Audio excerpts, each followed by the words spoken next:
Marvel Rivals, 100 Thieves, FlyQuest, $100,000 on the line to prove who is the best team in North America. Specifically, we're going to be looking at map 5, which in my opinion is going to be the swing map.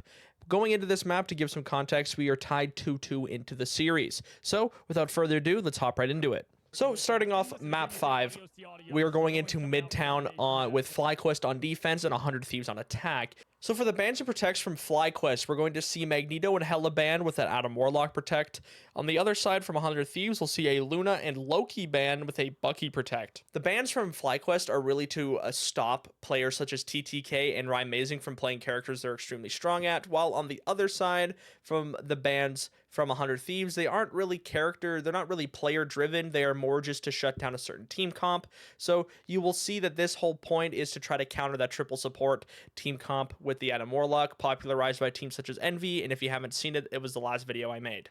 Alright, well listen, I'm not one to judge fairly often here, but let's just hop in and see. Let me just pause this right at this moment here. We're at 3 minutes and 29 seconds into the first point. Can you explain to me, if you're in FlyQuest shoes, what your game plan here is? Because I see one of 3 options. Number 1, Vinny over here is just going to wall you off and just push the card past. Number 2, he's going to mollywop your shit and box your healers and tanks in and be able to isolate 1v1s.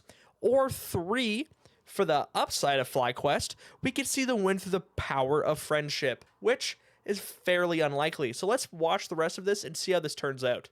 And the ults are building, and right now, gonna get the slight edge. So 100 Thieves getting light pick. That's massive, but he does have that passive. What a wall too from Vinny as they got the pull from Harvey, and yes, Light will be back, but it's just when it rains it pours. 100 Thieves know how to just keep adding it on when well, up to this point, I mean, this team got absolutely wiped, but by no means am I trying to disrespect FlyQuest. This team is extremely strong, and we've seen that even when the first 2 maps that they got here. We can see that, I mean, if you're watching this video, you probably do know the 100 Thieves end up taking this map and the next to win the grand finals, but FlyQuest kind of caught 100 Thieves sleeping. So to see them come out like this when you know this team is going to be more awake, it's tied 2-2 now. This team is going to be trying really hard, and coming out the gate with no real game plan is going to be an issue. Well, we can see here, I mean, 100 Thieves just hit Q, but you can already see some game plans that are coming out of 100 Thieves. We're seeing ult combos between Psylocke and Doctor Strange being a really gross ult combo. Also, on top of that, we'll see the ult combos between Groot and Bucky as well. So we can see the game plan from 100 Thieves, which really sets them above a lot of other teams in North America. The mitigation that is able to be caused by this 100 Thieves roster to completely shut down Gaskin from the Eye of Agamotto, even though it wasn't a great ult in itself, it's still, you can see the teamwork and the protocols that 100 Thieves has. Like I mentioned not too long ago, the ult combos from this 100 Thieves side are genuinely just a checkmate when it comes to these fights. This is the best team in ult comboing in North America by far. Disgusting. Delana is honestly one of the most high impact players alongside Terra on their team. I'm not trying to glaze 100 Thieves too much here, but they're clearly one of the stronger teams in North America. Mind you, that can change on a week-to-week basis. 3 weeks ago, we were talking about how Sentinels were the best team in North America. This can always change, but when you have individual performances out of players like Terra, like Delana, on top of like the unsung heroes such as 100 Thieves, such as their tank players, it's really easy to see how well this team is able to synergize together and have those takeover moments for each and every single player. We're going to see that there is a comp swap from the side of FlyQuest. So let's talk about why this comp didn't work against 100 Thieves. So we can see right off the rip that we don't see Psylocke a lot in pro play, but what she's really good at is flanking and putting pressure onto healers. We also have Vinny with the Groot walls to be able to cut off lines of sight from that triple support comp to be able to punish tanks on top of keep pressure enough on the healers where they are still so staggered to the point where it's hard for them to keep up with the healing, which is like one of the biggest parts of the triple support comp, is to be able to mitigate almost any amount of damage. So with that being completely thrown away because of the Psylocke pick and the Groot walls to be able to cut off lines of sight, put pressure on the healers to keep them on their toes, keep them distracted from healing their team, is what ultimately led them to this comp swap and how 100 Thieves are able to roll them. I think honestly this was a kind of a troll on the side of 100 Thieves. I mean, you have 3 minutes to work with. You can just coordinate with your team a little bit better to engage this push. But as soon as we heard the rocket ult go out, we should be trying to hold on to these ults. It might have been like a split-second thing where you can't really do that, but I don't know. I feel like it was kind of trolly from 100 Thieves to just dump these massive checkmate ults with 3 minutes left. Just honestly, it's not even the time that's the problem here. It's just them not grouping up together enough to be able to capitalize off of those things. They actually just hooked him with Wolverine and then used the Kraken Impact, Bucky's ult, onto him to secure the kill. Absolutely disgusting, and man, it was super funny to watch that live. And they're pushing into the 100 Thieves spawn, and momentum have shifted towards the defense, and they're cycling this so well. FlyQuest also still have Strangling Prison and the Wolverine ult coming up. We'll see here at 221, we have swaps coming from the side of 100 Thieves. So we swap off of the Bucky to a Wolverine. So we'll see that this is very typical when you see a Wolverine on the other side. Typically, you're going to catch that a mirror comp coming through for that as well. So we're basically running a mirror comp, everything except for the Psylocke and the Bucky. Throughout this entire match, you'll see that FlyQuest are really burning that rocket res, and it's really detrimental to them.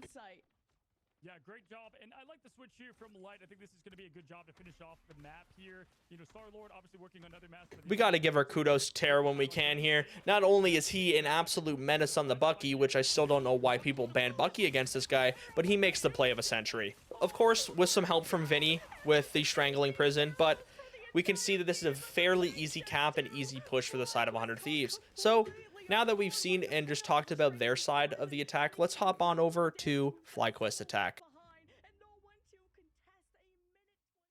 We'll see a bit of a comp change on the side of FlyQuest, bringing in the Hulk for the Groot. From what I understand from this point of thing is to pressure the backline to get the same value from the Psylocke. Also, it kind of makes up for the lack of having a Magneto bubble, which in turn was their choice to ban, which was very interesting. But being able to hit shift and bubble your healers if they're getting pressured, or bubble the Wolverine, is going to be very helpful in this situation as well. After the first little, like, we're less than 10 seconds into this game and we can already see a game plan out of 100 Thieves. Letting them push up a little bit to kind of get the advantage on the chokehold here, allowing them to continue to hold the high ground, pressure the back line. When we see Delana off, putting pressure to try to distract them. Dropping down a little bit early, but using that cloak of levitation that could come back to haunt them if they do push and have that aggression. They did this with Sentinels a little bit and gave them the space to push here. We're seeing a similar strategy. The combo of the Bucky hook into the Strange E to get the first pick onto FlyQuest is extremely disgusting. Really good combo. You can tell the synergy between this team. Once again, I'm glazing, but like, how can you not? This team is a tier above every other team in North America at the moment. We can see the side of FlyQuest actually starts to turn it around here with a nice pick onto Groot, but they do get the res from the rocket, so we still see some value from that to be able to burn that res. But overall, this is an extremely good push from the side of FlyQuest, and I'm just gonna let this play out for you guys to see.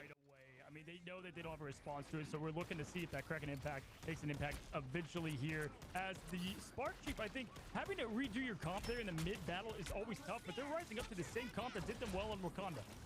It's just been such good progress from FlyQuest, and you have the invisible boundary too. If they set that in deep, like 100 Thieves are not going to have really any space to play with. And taking the Groot, this is just the worst person. Vinny has nothing to protect.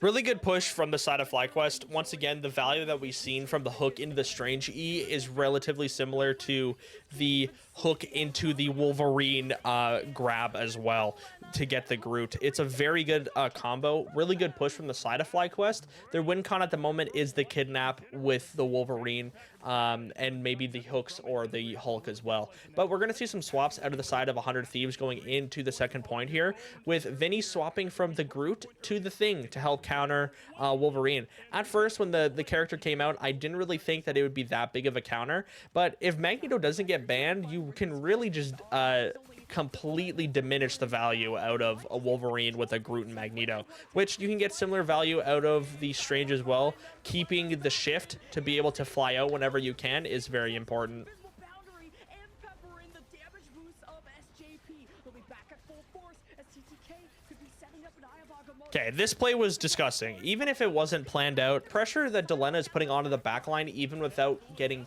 picks, is still great value. It allows 100 Thieves to burst down Hulk into a hook from Terra to burn the Rocket Res and stall the push, to ultimately get the better of FlyQuest after the team fight. Agamotto face off here. Who lands the better ult? Who's gonna utilize these flanks? A good pull, and Eye of Agamotto from Gaskley. That's probably blocked by TTK. He's playing that forward. To completely mitigate the Kraken Impact Bucky ult, which is a completely snowbally ult, to counter that with the Eye of Agamotto is disgusting. What a great play out of the side of 100 Thieves to be able to minimize that, being able to just freeze everyone else besides the Bucky, get the free pick, and then continue to win the team fight. Another great play from the side of 100 Thieves. We're going to jump to about 2 minutes and 50 seconds here. He's fighting the tanks in the front line with Vinny, and we can see Delena go into the back line with her Psylocke ult and bait out FlyQuest Invisible Woman ult. With each team only running one supportive healer ult, maintaining that cooldown and using at proper times is extremely valuable. You're able to completely mitigate that playstyle when you have a Psylocke ult going off. If you're caught in the middle of it, you are going to die unless you do preventative measures. And honestly, this is what wins them the game. Even if they don't get match MVP, which Delena doesn't in this game, you still see the extreme value you get from just having this Psylocke pick on your squad. FlyQuest, from about a minute 39 to about 55 seconds into this match, onto this point here, we can really see how much better 100 Thieves are in the neutral game when it comes to fighting FlyQuest. The neutral, if you aren't aware of that, is the point in time where you're just farming ults and you're not really using ults to get picks. You're just trying to farm them up as much as you can to then use those ults. The neutral game is very important, and you want to stay alive as long as you can because you want to be able to use your ultimate. We can see the value that 100 Thieves get out of this, and being able to focus fire and get picks onto people like Light, onto people like Zelos, and this happens for a fair while into this match. We're sitting at roughly about 12 ults ready to go at this point into the match. I'm just going to let this clip play for you guys and just see how it goes. And it's 100 Thieves just playing as passive as possible. The approach to Spark Chief close to the clobbering time, but it's Light that carves through Delena, who is setting up for the dance of the butterflies. And FlyQuest protects 13 with the invisible boundaries exchange. FlyQuest have exhausted a lot from 100 Thieves already, and they clobbering time to set 100 Thieves back even more. I mean, huge flush to get the finish. They did massive clobbering time. Obviously, there's another fight to come here in just a second. They're gonna have to push. But here's the thing. Obviously, 100 Thieves is gonna have a lot in their arsenal. They have two combo setters. We're gonna see the clobbering time into the Kraken Impact, and they've got the Agamotto ready. But Gaskin can be the hero here. One last touch from FlyQuest. You have the Eye of Agamotto, the hits from Gaskin, the backline with love, and 100 Thieves just don't have a lot of healing. They do have the damage boost from SJP, and it's overtime that dwindles away, and you don't have energy, you don't have light, and you don't have damage. If you're FlyQuest, it's just about extending the game for respawns to come in, but 100 Thieves are that much closer, and that much closer to taking the series. What a defense! Well, with that being said, guys, we have seen the Marvel Rivals Invitational champions today. We have seen the undoubtedly #1 team in North America at the moment is 100 Thieves, but I wanted to ask you guys, who do you think is the #2 or in North America at the moment? I know there's a team over in Europe, Virtus Pro, that I want to check out some VODs of and potentially do a video on, which is something I'm definitely looking forward to, and I'm really excited to do that. I would love to see a head-to-head someday between 100 Thieves and Virtus Pro with these two rosters and just see how it goes, because